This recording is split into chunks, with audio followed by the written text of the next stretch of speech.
नमस्कार, मानदेश भूषण यूट्यूब चॅनलमध्ये सर्वप्रथम आपले सर्वांचे स्वागत। आज आपण सातारा जिल्ह्यातील मान तालुक्यातील बेदाल गावच्या हद्दीत असलेल्या फुलेनगरमध्ये आलेलो आहे। आपण जे दृश्य बघत आहात ते दृश्य आहे फुलेनगर येथील श्री संत सावतामाळी मंदिरातील। आणि आज श्री संत सावतामाळी मंदिरामध्ये विविध धार्मिक कार्यक्रमांचे आयोजन करण्यात आलेले आहे।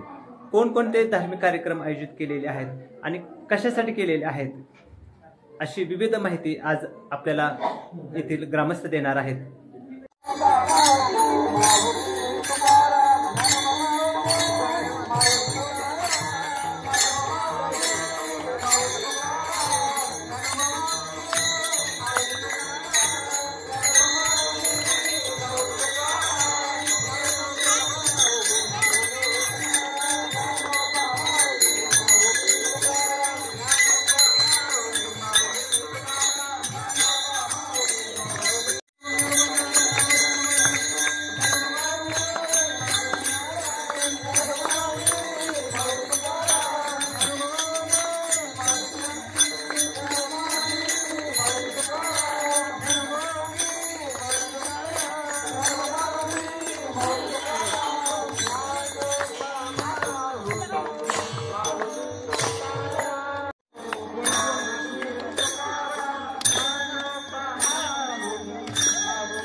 आपल्याशी बोलत आहेत ज्योतिराम बोराटे। कार्यक्रमाचे कोणकोणते कार्यक्रम कशा पद्धतीने आयोजित करताय किंवा कारण काय? नमस्कार, आज या ठिकाणी आपण संत शिरोमणी सावतामाळी महाराज कलश रोपण जयंती सोहळ्यानिमित्त त्याचे औचित्य साधून या ठिकाणी आपण कार्यक्रम घेतलेला आहे। या ठिकाणी साधारण पिढ्यानपिढ्या या ठिकाणी पुण्यतिथीचा कार्यक्रम फुलेनगर या गावामध्ये साजरा केला जात होता आणि जात आहे आणि त्याचेच औचित्य साधून या ठिकाणी इथले भक्त मंडळी, तरुण, लहान थोर सर्वांनी एक संकल्पना मांडली की आपण या ठिकाणी एक सावतामाळ्यांचे एक मंदिर स्थापन करूया आणि ते मंदिर स्थापन करण्याची संकल्पना सत्यात उतरवण्यासाठी या ठिकाणी सर्वजण कार्यरत झाले आणि 2021 मध्ये या ठिकाणी भव्य दिव्य असे सावतामाळी मंदिर या ठिकाणी स्थापन करण्यात आले आणि 2021 मध्येच या मंदिरामध्ये संत शिरोमणी सावता महाराज आणि विठ्ठल रुक्मिणी यांची मूर्ती स्थापना करण्यात आली व कलशारोपण करण्यात आले आणि त्या वर्षापासून आज सलग 3 वर्ष झालेली आहेत। हे 3रं वर्ष आहे की या ठिकाणी आपण कलश जयंती साजरी करत आहोत। याच्यामध्ये आपण विविध धार्मिक कार्यक्रम या ठिकाणी घेत असतोय।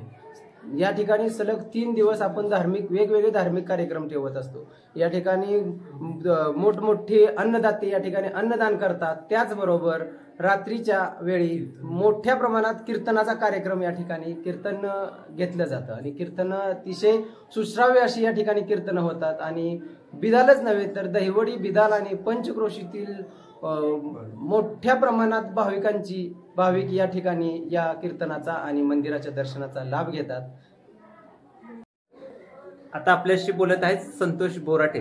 एक सांगा की महाराष्ट्रातील प्रसिद्ध कीर्तनकार म्हणून ज्यांची ओळख आहे ते सागर महाराज बोराटे, तुमच्या कार्यक्रम पत्रिकामध्ये त्यांचं एक नाव आहे, तर ते नाव म्हणजे व्यासपीठ चालक म्हणून ते नाव आहे, तर काय कारण आहे, म्हणजे त्यांचा आणि तुमचं ऋणानुबंध कसे आहेत?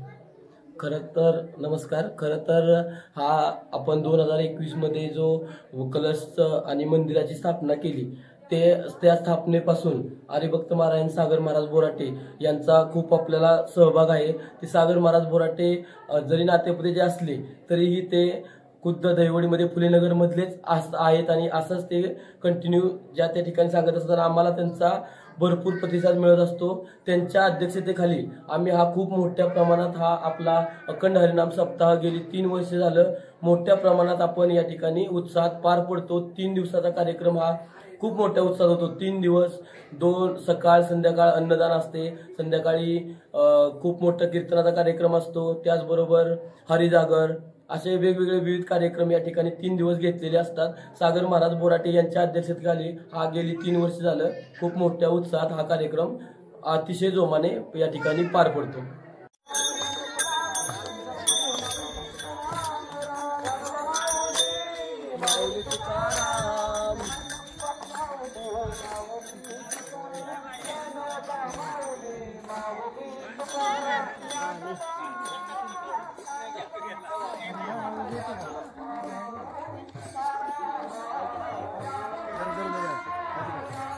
चला चला चला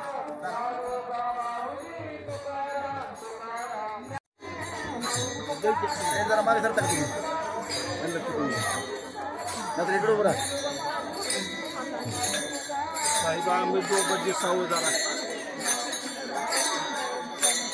मामा इकडे या माझ्या नको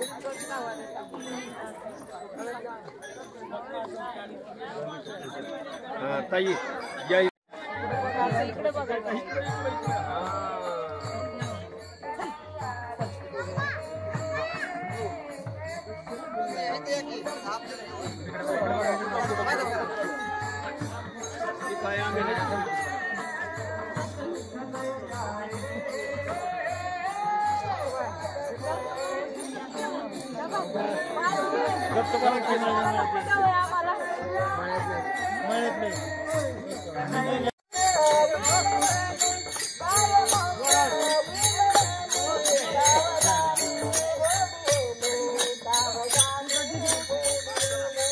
कार्यक्रमाचं वेगळेपण काय आहे?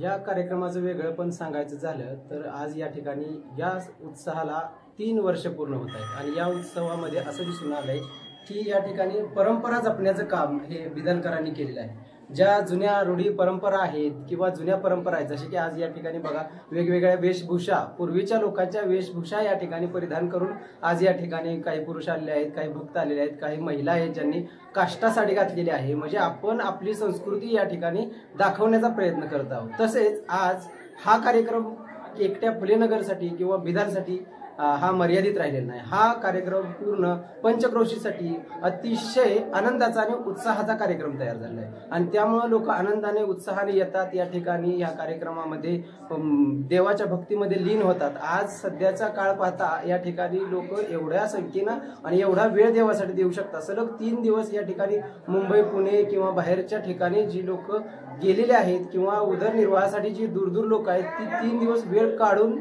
या ठिकाणी येतात आणि या ठिकाणी देवाच्या भक्तीमध्ये लीन होतात। ही गोष्ट आपण या ठिकाणी आणि याच्यातून मी एक लोकांना आव्हान करू इच्छितो की आपण आपलं दैनंदिन जीवन जगत असतानाच आपण देवाची भक्ती कशी करू शकतो आणि आपल्या जुन्या परंपरा आपण कशा जपू शकतो हे सांगण्यासाठीचा हा एक कार्यक्रम आहे। आपल्या सोबत आहेत स्वप्नील शिंदे महाराज, तेही या कार्यक्रमाला आवर्जून उपस्थित असतात। काय आपली प्रतिक्रिया आहे? रामकृष्ण हरी। संबंध महाराष्ट्रभर आम्ही ज्ञानेश गुरुकुल वारकरी शिक्षण संस्थेच्या माध्यमातून फिरत असतो. पण एक वेगळं आणि आगळं रूप पाहायला या फुलेनगरमध्ये पाहायला मिळलं. कारण की समतेचा आणि एकरूपतेचा भाव याच्यातून दिसून आला.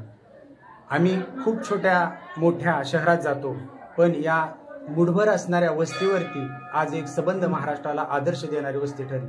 कारण की ज्या ठिकाणी शहरामध्ये 1000ही माणूस येऊ शकत नाही, अशा या ठिकाणी या कार्यक्रमाला 2 ते 3 हजार पब्लिक असतं. आणि विशेष म्हणजे इथले सर्व बांधव शेतकरी असूनही 3 दिवस आपले शेतातील कामे बाजूला ठेवून रात्रंदिवस 3 दिवस या ठिकाणी हरिनामाला येत असतात आणि हरिनामाचा आनंद घेत असतात. याच्यातून त्यांचा परमार्थ सिद्ध होतो.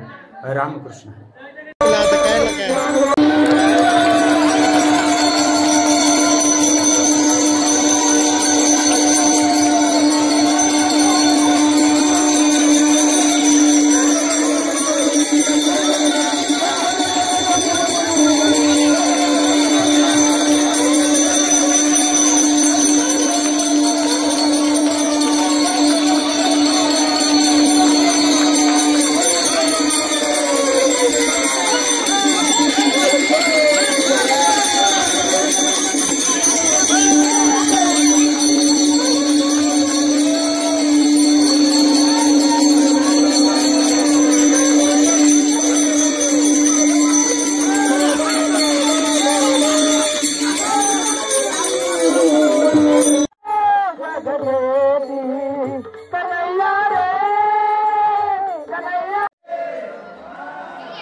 Hey.